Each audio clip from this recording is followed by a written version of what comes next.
Hello, hello, hello. Welcome to yet another cricketing discussion after a riveting match between Mumbai Indians and Rajasthan Royals. A short-lived one on a Sharjah pitch, expected, but no one expected it to be such a quick one where a team like Rajasthan Royals struggling to make a score, getting all out for just 90 runs, giving a target, an abysmal target of 91 to MI.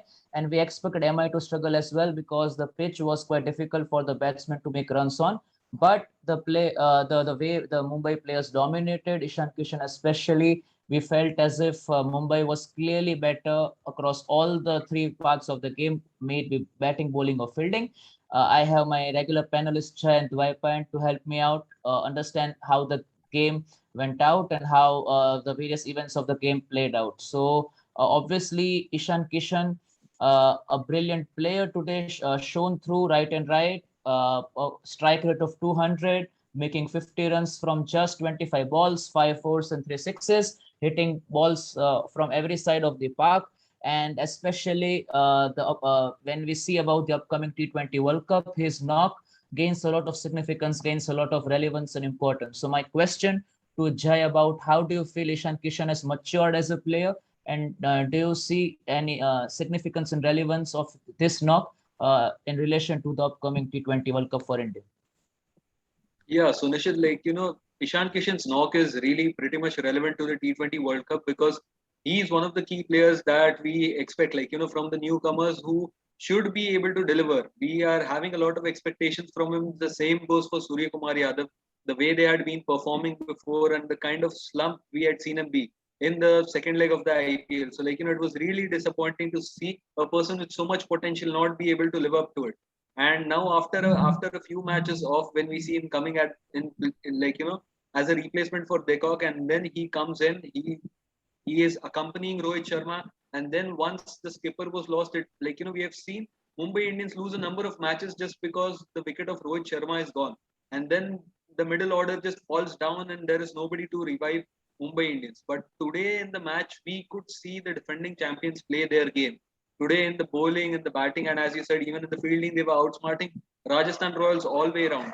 So the credit for the building the momentum, holding the momentum for this game goes to Ishan Kishan. And if he is able to play these kinds of roles for India, so that would be pivotal and that would be really important. He could be the key. He could be one of the key players.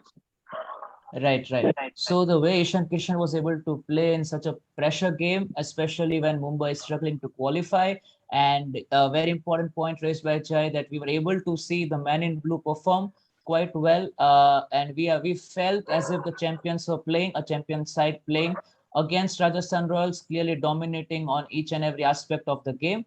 And the I read a very interesting thing somewhere today about the match that the way they were playing. I mean, Hardik made with Hardik Pandya, made with the bowlers, made like in every aspect of the game, even in the fielding, like they were giving the 100%.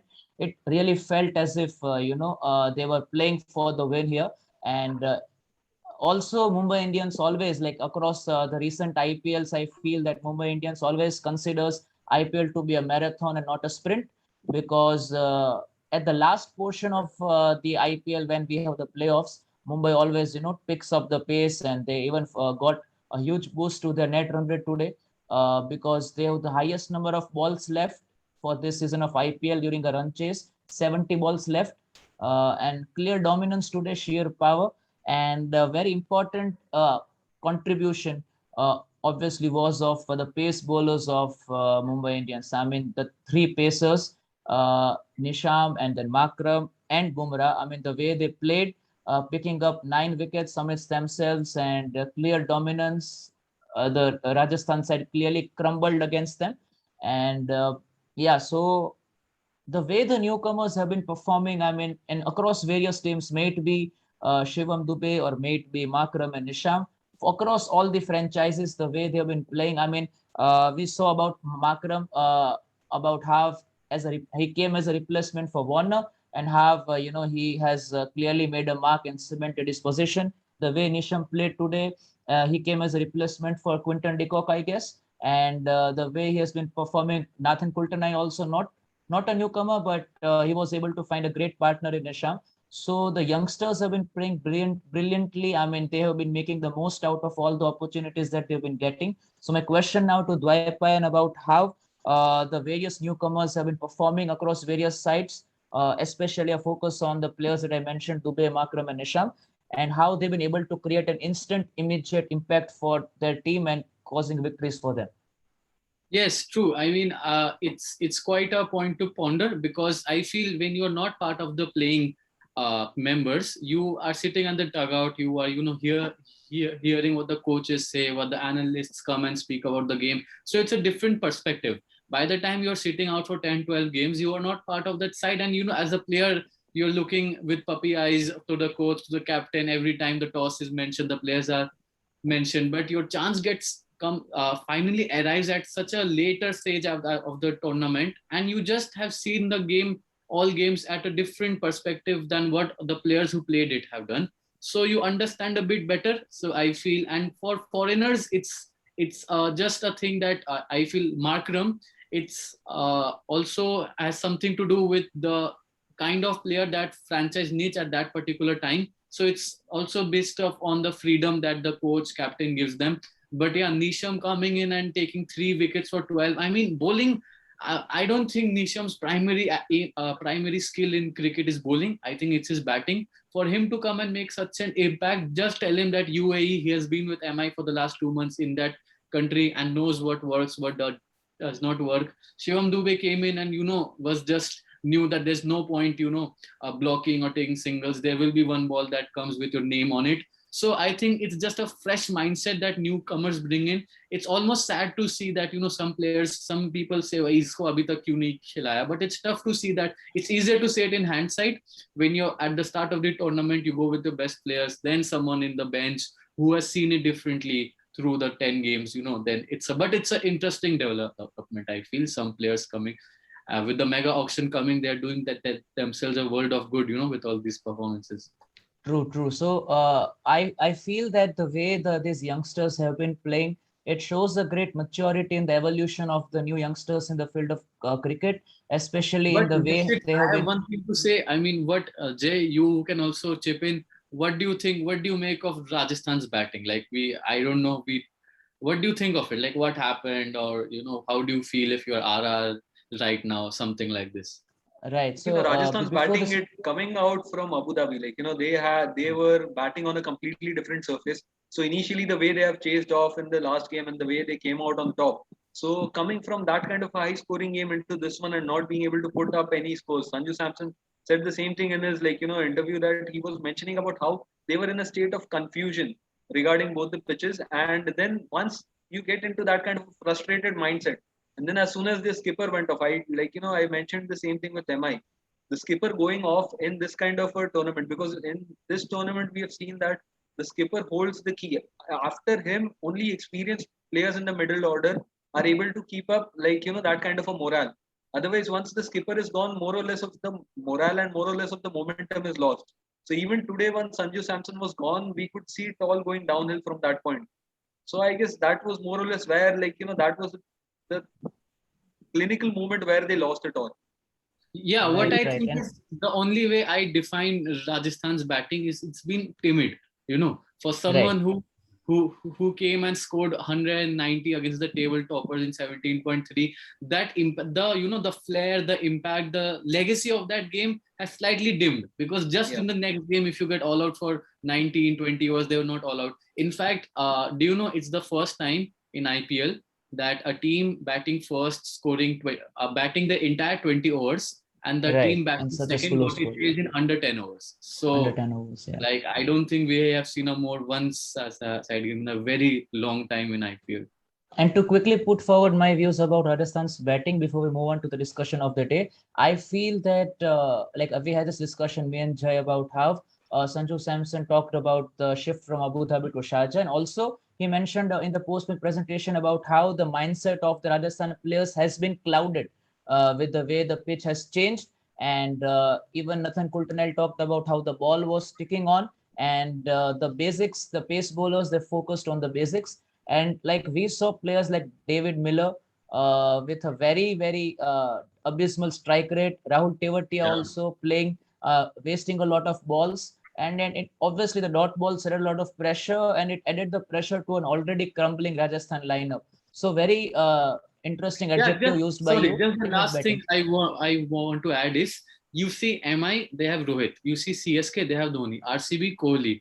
Delhi, Shikhar Dhawan. You know, Right. Rajasthan is one side that is not defined by a huge player who's played a pivotal role for them over the Great years. point. So when the tough time comes in, the younger players, the inexperienced players, they just look around in their camp that whom do we look for Exactly. some inspiration. And Rohit Sharma, you see today's innings, he came out all guns blazing. Rohit Sharma, Kohli, Dhoni at his time, they do it from time to time. They say, I'm the Right. captain, I'm going to lead by example. Rajasthan has Sanju Samson as captain, who will himself need very much of. I mean, he's very good at now, but Right. he's not what Kohli, Rohit can do on their day when they are like, yes, today is my day, I'll drive my team. And that they are, that experience factor lacks in RR, is what I feel. Right. And if I'm not mistaken, Shane Warne was a part of Rajasthan Royals in the initial IPL, in the Yeah, inaugural one, and and it did won. yeah, I mean, the absolutely. I way mean, like they lack an important player. So very interesting point. I mean, Sanju Samson is a great player in his own individual capacity, but as a captain, if you want to invoke an aura or some X factor in which your entire absolutely. team revolves around you, gains respect from you, there RR lacks it. So great point. And timid is also a great adjective. I mean, they are at a very crucial juncture. Even MI was struggling.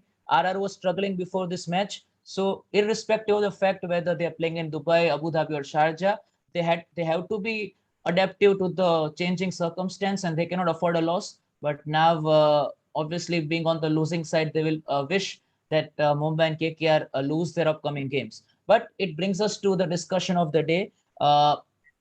Like man in blue are literally like, this is a positive side for the literal man in blue in the upcoming World Cup, because the way Mumbai Indians, the players, important players like Rohit Sharma, the captain, and Bumrah, the way they have played and their performances speaks volumes about the trust they have in each other as players, their chemistry as players, and the way it will shine for the upcoming World Cup as well. I mean, Bumrah consistently picking up 2 or 3 wickets, his lethal Yorkers and his economy rate. We have talked a lot about that. And Rohit Sharma batting with intent, and obviously, as you rightly mentioned before, the aura that Rohit Sharma has and inspires the MI team. We hardly see that in Rajasthan Royals, and there's a gaping void, so to speak, Yeah, true. about a player like Rohit Sharma in Rajasthan Royals. So my question to both Jayant Vaipan about how you see the performance of Bumrah and Rohit Sharma across all these matches, and how will that be a positive for the upcoming World Cup T20?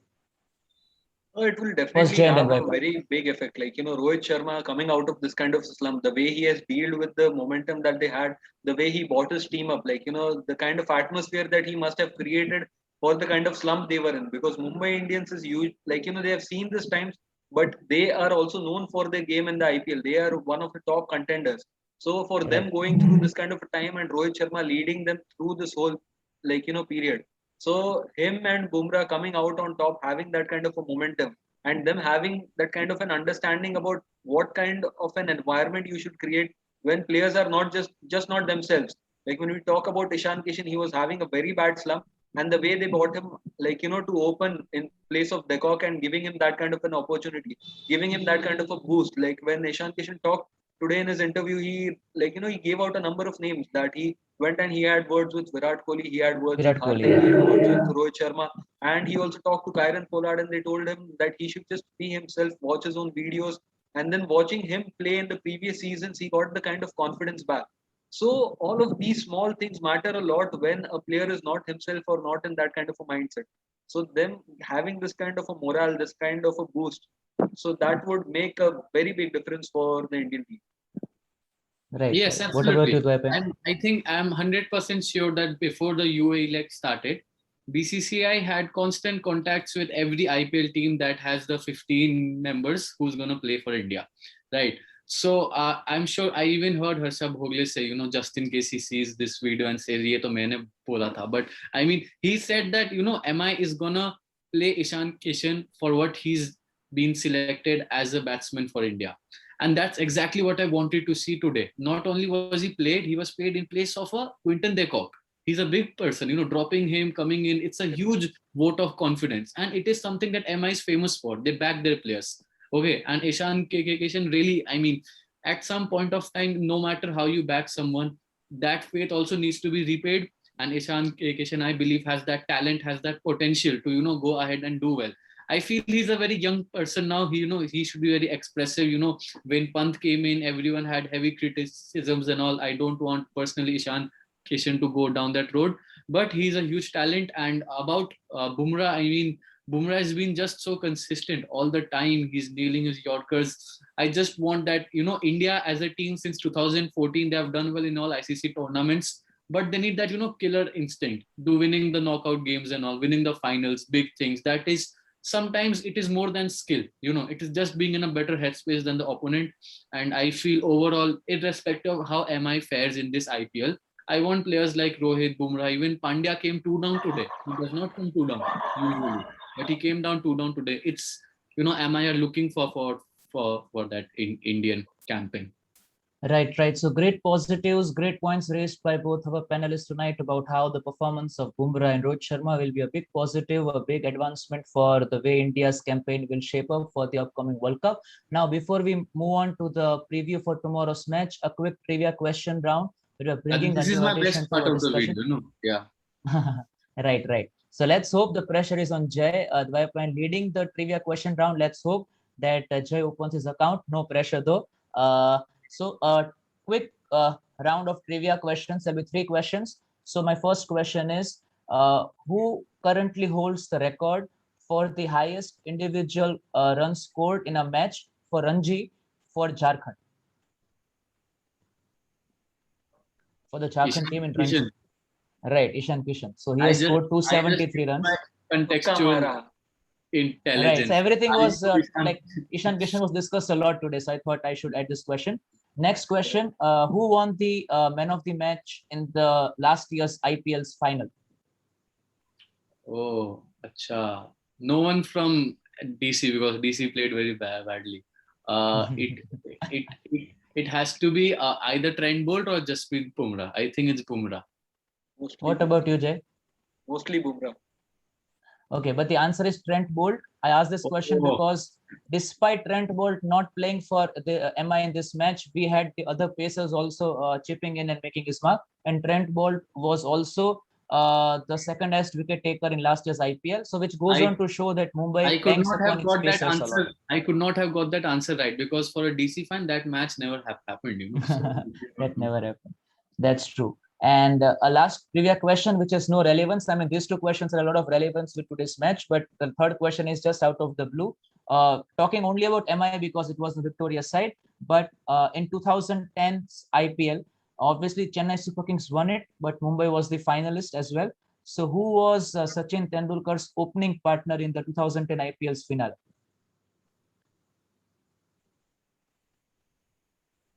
You can blind guess. Yeah, उस जमाने में कौन खेलता था? Yeah, I mean, Jayasuriya retired in 2009. I guess it's Shikhar Dhawan. No. Shikhar Dhawan wasn't playing for MI. He played for MI, Shikhar Dhawan did play for MI. Not in that point of time. Yeah, but he wasn't in the final opener. But it was Robin Uthappa who opened along with Sachin Tendulkar. Robin Uthappa in 2010 played for MI. Huh. Yeah, shocker for me too. I could not have ever guessed it, but yeah. Okay. Anyway, so now we move on to the final concluding part of today's discussion, where we talk about a preview about tomorrow's game. It will be the 53rd or the 52nd game, which will be between Royal Challengers Bangalore and Hyderabad. Obviously, Bangalore going for the kill. They sit comfortably, but they want to, enter the playoffs with a high. With a moral boosting victory over Hyderabad. Hyderabad has not been able to be party poopers. Obviously, they also want to end their campaign on a high so that they can start that 2022 season on a high, but they haven't been able to do so. But maybe they might cause an upset tomorrow. So my question for both of our panelists: which team are you supporting, and who will be your best batsmen and bowlers that will be performing tomorrow? So first Jay and then Dwayapine. I would still be supporting RCB, but I would like to see SRH give them a decent fight. And have an actually, even if there is a loss, if there's a respectable loss, that still gives you a kind of morale boost or a kind of momentum. So the last few games, they have just not been able to be themselves or not been able to give that much of competition. So I would like to see, like, at least it be a decent game. And in RCB, I would like to see Yuzvendra Chahal, like, play better and take a few more wickets and play nice. What about you, Dwaipan? Yeah, so if you see RCB and SRH, they go back a long time in history in the IPL. They had a super over in 2015. And of course they met in the final of RCB, of final of 2016, where that stupendous run for Kohli and RCB came to an end without a title. And then they eliminated SRH eliminated RCB last year in UAE. Jason Holder taking the wicket of Kohli and all. So I mean RCB, however they were but SRH this year has been completely out of the of the grid. But I'm interested, if you look at it as a fan, you look at the small battles, small histories and all. So from that perspective, it's good. And Chahal has been just brilliant, as they mentioned, but I still want SRH to go out high, so I'm gonna support them tomorrow. Yeah, and so a great match, hoping for a great victory. Let's hope that Markram is able to perform quite well, maybe coming in place of Warner, but able to perform. Williamson also needs a performance which boosts his morale. And a quick clarification: it was a mistake on my side, because when Dwaipan asked, I had my doubts regarding the opener. So obviously the answer was Shikhar Dhawan. It was not Robin Uthappa. Shikhar Dhawan was the opener. Yeah, so you're correct. My mistake. My bad. Yeah, but so so Shikhar Dhawan was able to score only 1 run in the final, and he let down Sachin Tendulkar in that match. But yeah, but so still you asked about him 11 years later. So it's not about the runs, it's just about the match you played. Yeah. Right. True. So great panelists which are able to sense the mistake in the moderator instantly. So a testament to the brilliant panelists we have on our discussion. But yeah, please join us tomorrow once again for another round of discussion where we talk about the match between RCB and SRH tomorrow. Keep liking and sharing our videos on the Sports Bash YouTube channel, where we talk about every IPL team's performance. We talk about players and how they have relevance to the World Cup, T20 World Cup as well. And if you want us to talk about any specific aspect of the game, do let us know in the comments below. But do keep liking and sharing the Sports Bash video, so that we are able to bring such content for you guys. So till then, it's me, Nishad, signing off with my panelist, Jayant Dwaipan. See you all. Good night. Good night.